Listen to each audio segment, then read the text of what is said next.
This week on The Verdict, we are exploring feminist horror.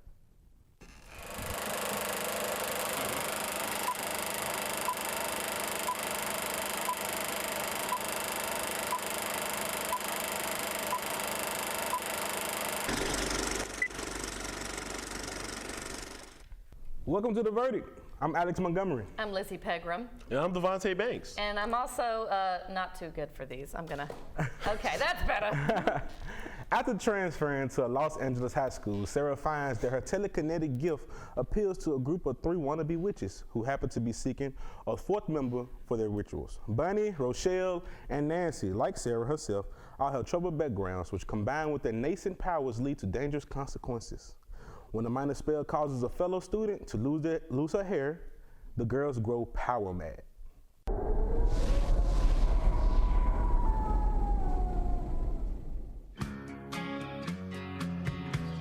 To the other kids at St. Bernard Academy, they were the girls who didn't belong.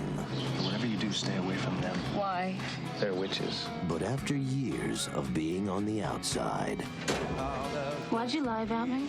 I don't want to go out with you again. Please, stop begging. It's pathetic. 4 girls are about to discover the dark side. You ever heard of invoking the spirit? Black magic. We can make things happen. I mean, this is it. This is real.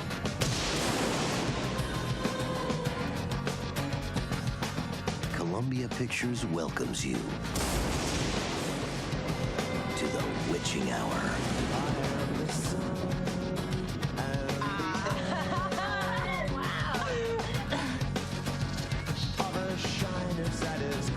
Check it out. Her spell is working. Sit.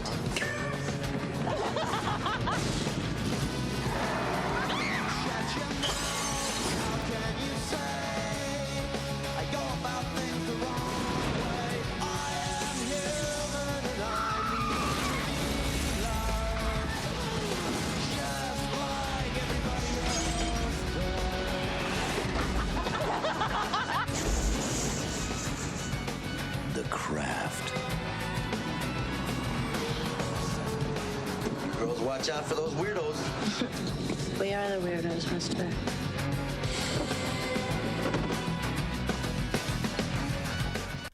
So, this movie was pretty crafty.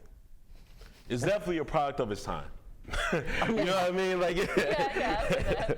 like it's just one of those movies where you're like, I'm like, okay, it's okay. I mean, yeah, like you can like right off the bat, they've already reused a couple characters from Scream. Or did Scream come out later? I don't know, but I know sure that I think Scream was I one of knew them before. The one with the skin problem was on Scream. Yeah, she Yeah. was. She was, and then the boyfriend, well, not the boyfriend, but the guy that tried to mess around with Sarah. Yeah. That guy. He was also in Scream, and he was the bad guy. Spoiler alert.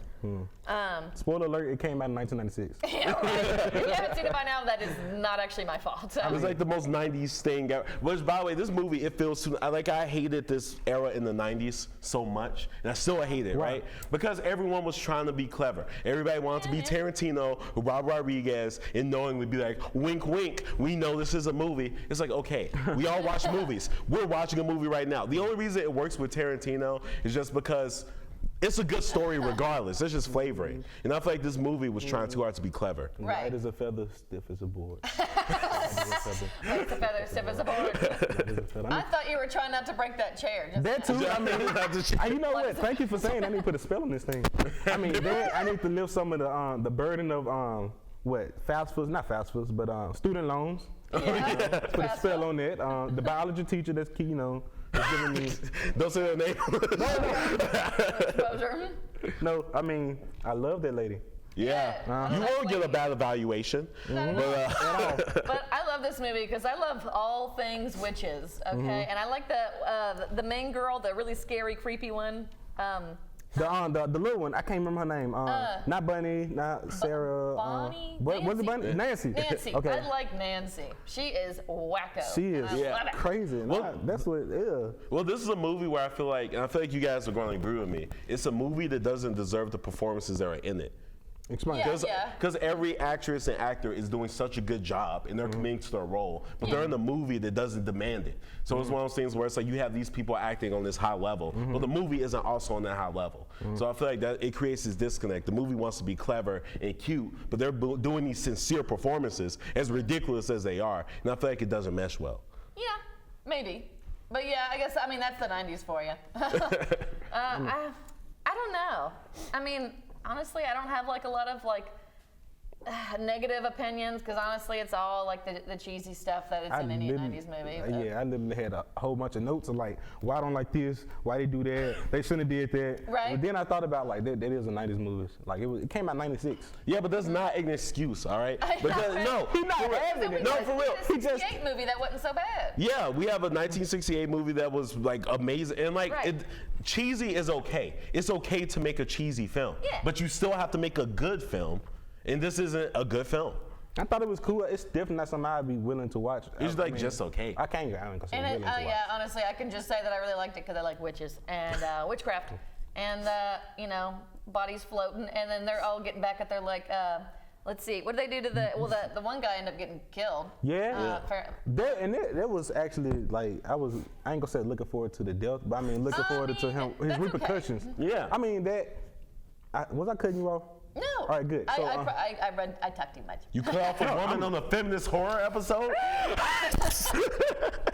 Oh my God, I can't believe you're mansplaining everything to me right now. I can't take this.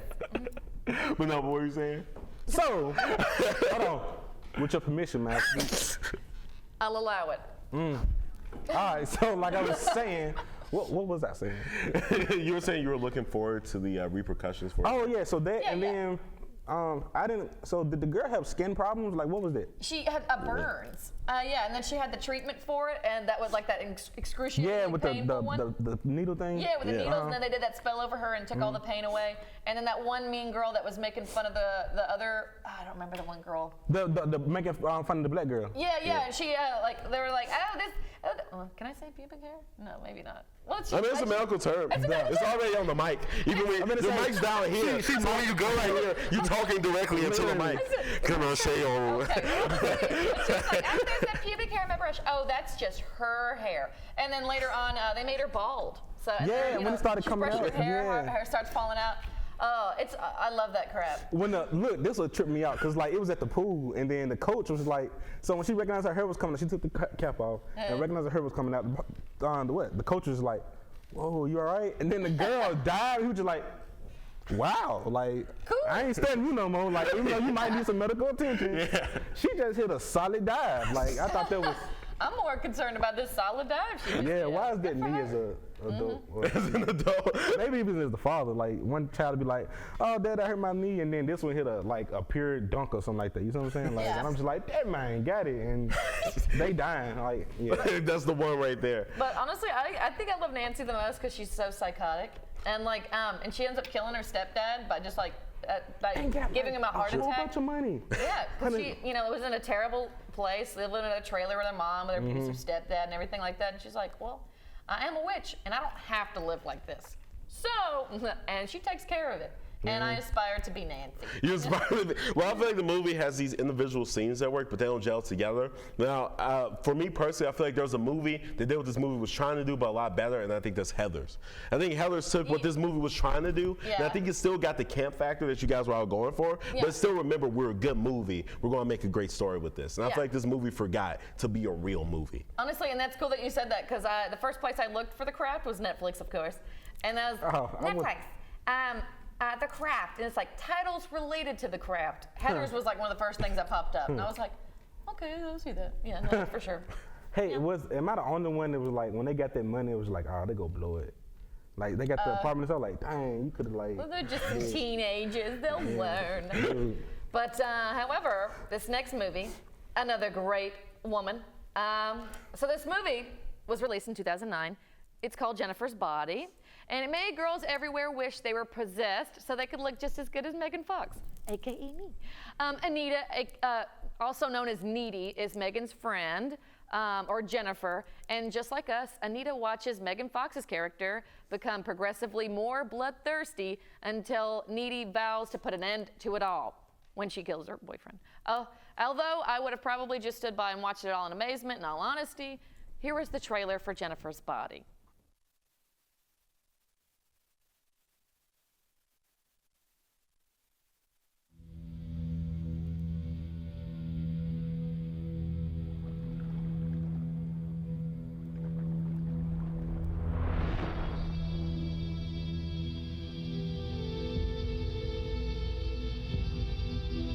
You and me are going out tonight. Wear something cute, okay? You always do what Jennifer tells you to do. It's just that I like the same things that she likes. Hey, Jennifer. You look really pretty. Why don't you just come by my place? Well, this is random. This isn't really your house, is it? We can play mommy and daddy. No way. We always share your bed when we have slumber parties. Jennifer's evil. I know. No, I mean, she's actually evil, not high school evil.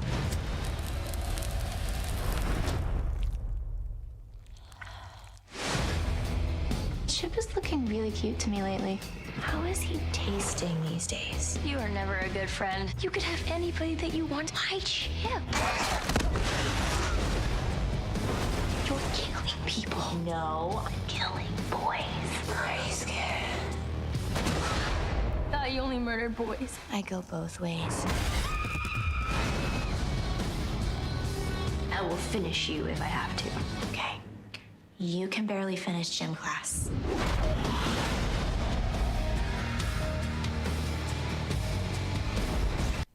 Okay, so did this movie make you guys thirsty for boy blood like me? Especially you guys, I'm talking to you. Yeah, especially, no, I can't say it did, but see, this movie is a weird relationship I have like with the creator of this movie, Diablo Cody, where I feel like, I feel like she's like one of those people who never lived up to the promise of who she was supposed to be. Like I think of her a lot of times like a female Kevin Smith, right? There's just these people that I'm like, I'm not mad, I'm just disappointed. Like they're clever and they're smart and they do interviews and they're amazing, and then you go to see one of their new movies and you're like, this is going to be great. The first 15 minutes are amazing. You're like, all right, what's going to happen?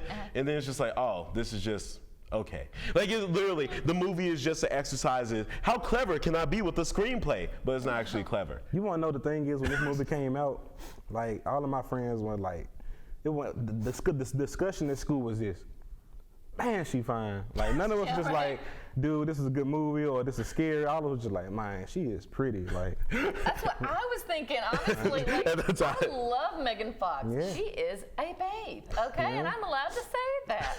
And you know, there's plenty of times where it will like remind us that it is high school, you know, with those like quirky lines, like when towards the end when she just finished nibbling on Needy's boyfriend and he impales her with that big pole, and then she was like, ah, ouch. She pulls it out and she's like, do you have a tampon?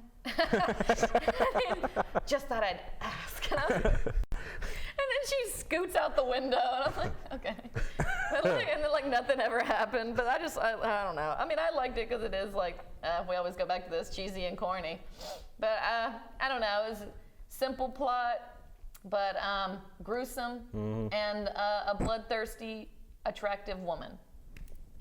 What more do you need? I need a good story. Listen, no, when it comes to the craft, I know I dogged on it the first quarter of this, but I think the craft, it was actually, at parts it was earnest. The main problem I have with this movie is it's not earnest at any point of the entire movie. That was the main problem I have with another Diablo Cody brilliant movie, Juno. The movie's not earnest at all. So it's like, I can't connect with these characters. It's like, yes, I know this is supposed to be a horror movie. Yes, I know this is supposed to be funny parts, but I want to care about these people. Like, if you don't care about people, then it doesn't matter how clever or cool your story is. Yes, the movie had funny lines. Yes, the gore is amazing. Yes, Megan Fox is attractive. But if I don't care about any person in the movie as a person, it doesn't really work for me. Yeah. I guess it's different for everybody. Like, it's okay. I need to go to therapy because of this movie. I'm just upset. Let's talk after the show. Yeah, let's talk after the show. Because I get that. You gotta like emotionally connect with the story and stuff like that. But sometimes I'm just easy to please, and and like this is just one of those movies. I hadn't seen it in a long time, and then so when I rewatched it, I didn't know I had no memory that that Anita or Needy was ever in the mental institution. Hard. And so that was an interesting way to work in the way of the story, I guess, like that. But yeah, Jennifer is not a nice person. There's other adjectives for that, but not a nice person. Are dudes really that easy? Like to manipulate? Yeah. I mean, I think we are. We're pretty stupid. You want to get Yeah, we're pretty dumb. You want to get a female's opinion? No, man. Listen. Yes. So that was a good movie. It was interesting. It was really, but it really was. I mean, I like some of the stuff in it. And then the girl that Needy. That's her name? Needy or Anita, whichever. I'm so used to her playing like in the crazy movies, like her being the villain or whatever like that. Is that the same girl? Like, I can't think of a movie. She was like in Ted 2, I believe. Yeah. Yeah. And then once she in like, She was in Les Mis. what's that movie with the dude from Taken, Liam Neeson? What's she in that movie? Like the crazy girl? I can't. No, I don't think that was her. No, that wasn't her. Okay then. Well, this She's in a lot of stuff. Yeah. Mamma Mia. Yeah. Yeah. Mamma Mia. Let's not get sued. Let's not sing it.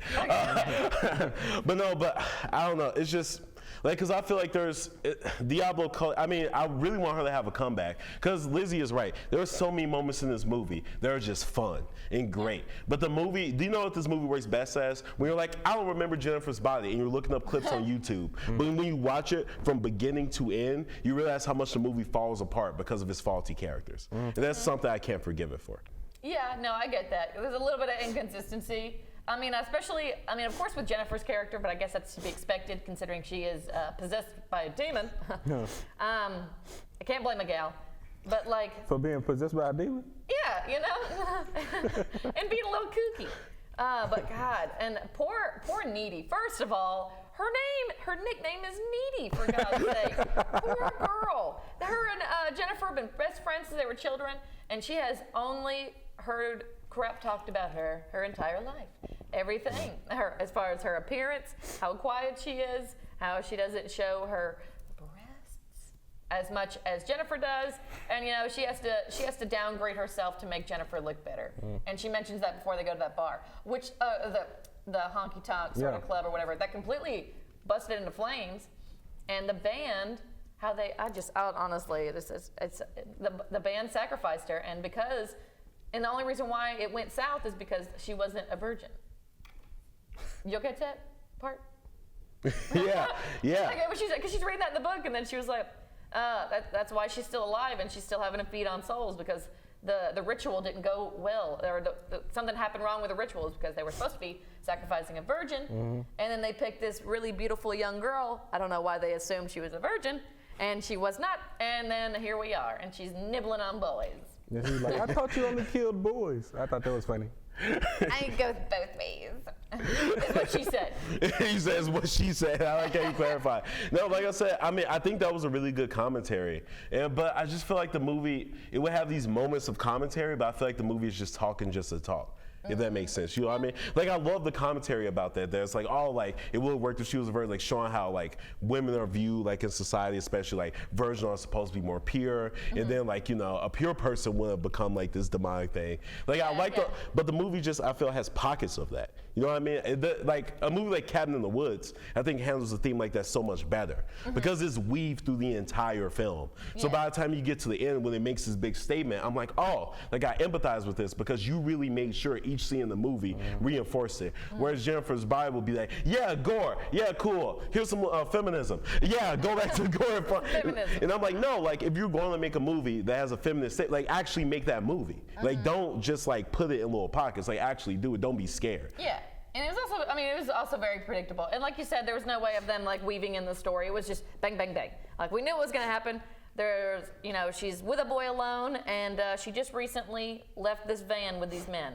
And she likes to throw up black vial. So chances are she's going to probably kill this young man. Oh, she meets another young man, and they're alone together. She's probably going to kill that young man. Oh, here we go again. And like, it's pretty predictable, but I guess that's to be expected. But, I still enjoy it because, again, I'm easy to please.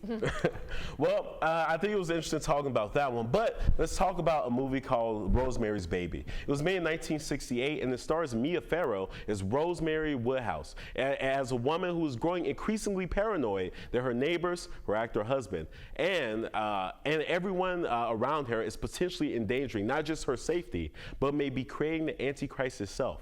Let's take a look at the trailer.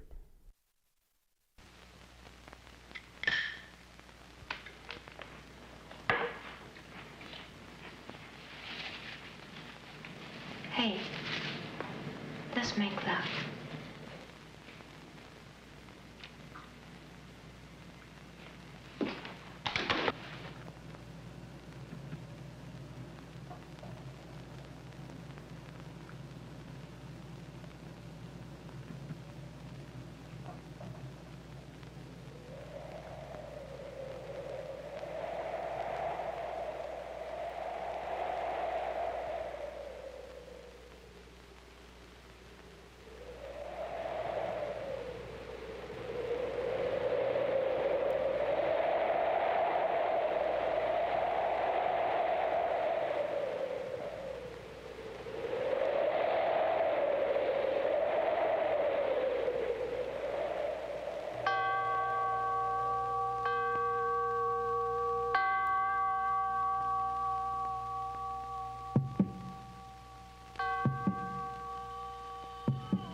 Paramount Pictures presents Mia Farrow in a William Castle production, Rosemary's Baby. Co-starring John Cassavetes, Ruth Gordon, Sidney Blackmer, Morris Evans, and Ralph Bellamy. Written for the screen and directed by Roman Polanski. From the best-selling novel by Ira Levin. Suggested for mature audiences.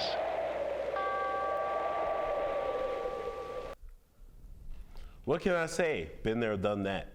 By the way, before we even start the review, Roman Polanski is probably the worst human being that ever lived. Okay, let's start the review.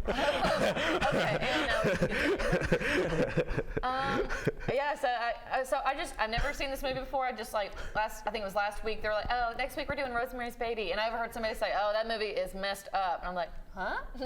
Yeah, I think it was Taylor Moore who said that. And he loves messed up movies. Exactly. So if you know he's saying it's messed up. Exactly. And so I'm anticipating it's a baby involved, of course, that we and don't some see. demonic horror stuff. I'm ready to see either some type of unborn baby, okay, some type of demonic unborn baby, or just straight up a baby, and we got none of that. And so I got to the very end, and then still no baby. We see her beside it, and then that was it. But I guess they would have been hard to make a little CGI baby in '68, but. What made a little CGI? Well, you know what? We can say it because not only is it an old movie, but Roman Polanski sucked. Let's spoil all of his movies. But the baby's the Antichrist. We can say it was made in 1968, so it's fair to say everyone knows that the baby's the Antichrist. Right. That's the reason why they didn't do it. I mean, they showed a lot of restraint in not showing the baby itself. I mean. This movie is so hard for me because I hate Roman Polanski so much as a person. Dang. But I love this movie so much. And it's like such a big conflict because this movie is masterful. Every single frame has something to say. The credits are beautiful. The music is wonderful. The actors are acting at the peak of their careers. This movie made him the most famous director in Hollywood history for a reason. Oh, yeah. And I think it shows with every frame. It is just masterful filmmaking at every turn. It is, and especially like her hallucination when she's like, after she was drugged and the mouse, and she was, and she's like, that whole scene of like her delusions and her nightmare. I mean, honestly, I was just watching it and like I was like, oh my God, wow, they went all out for this, and it was so long too. Like it wasn't just a flashback. We got the entire experience of the nightmare. I felt we were there. Yeah, that's like the interesting thing about Polanski filmmaking is like he makes movies in such a way to where most of the time I'm painfully aware that I'm watching a movie. I'm looking at terrible sets or actors doing a terrible accent or directors trying to be showy. But he has a way of showing his like prowess as a filmmaker, but just pulling you in.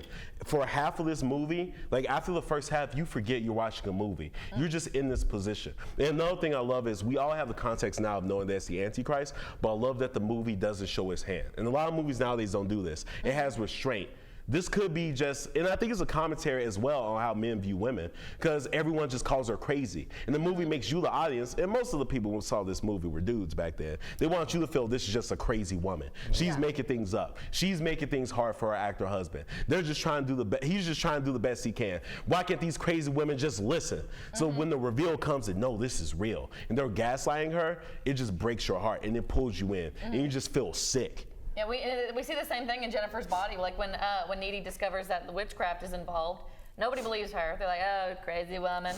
Same thing in Rosemary's Baby. You know, she does her research. That one friend gives her that book after he dies, and all the evidence is there. And then Dr. Hill, the one guy that she thought she could confide in, and he was like, oh, that sounds terrible.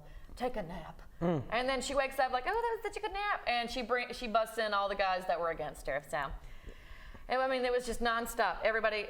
Nobody was with Rosemary, and you know, you relate to Rosemary because it's like, man, she is straight up all alone. There was nobody out to help Rosemary. People are out to take her baby, and there's not anything she can do about it. And she cut her hair, and I just thought that was the cutest.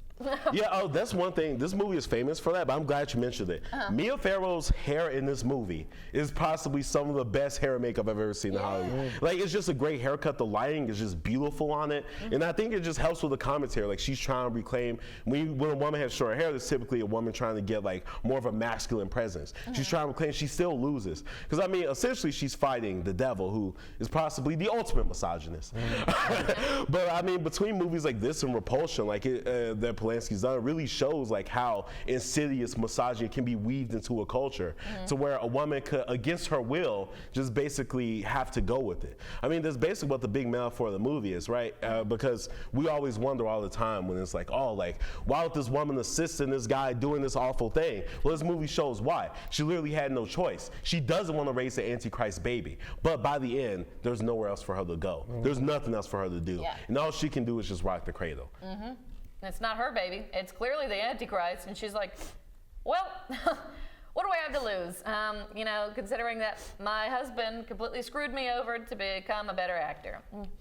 Well, I personally, I mean, I find that this show, I mean, like, so for me, I'm not big on thrillers and scary movies and stuff like that. And then I'm not big on, like, old movies as well. And I mean, like, this movie, like, honestly, like, drew me in.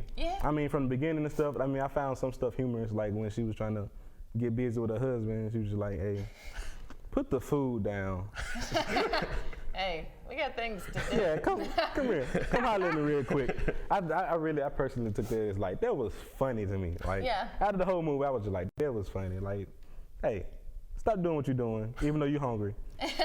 Come holler at me. Hungry. Well, it's one thing, I'm glad you mentioned that about older movies as well, because Cassavetes, who plays her husband, he was a spearhead. I was telling Lizzy about him before the show. He spearheaded a new movement of acting. There were guys like Brando who wants to be more natural, but he really made naturalism a part of his like movement as an actor and when he would later direct. He basically makes it to where he feels like you're a real person. And I think, is that your problem with older movies, that a lot of times they talk like this, like, oh, they're Allen, not even like all that, that but I mean, the quality of it, something like, you know. Yeah, but it feels like real people. Oh, yeah. And I feel like having someone like down set, and the fact that Polanski let his actors actually kind of dictate a lot really helped. But still, Roman is the worst. Like, just the worst. Just the most awful human being ever. But next week will not be the worst. It will be our Halloween episode where we will talk about Trick or Treat, Scream, and Halloween 2019. We'll see you next time on The Verdict.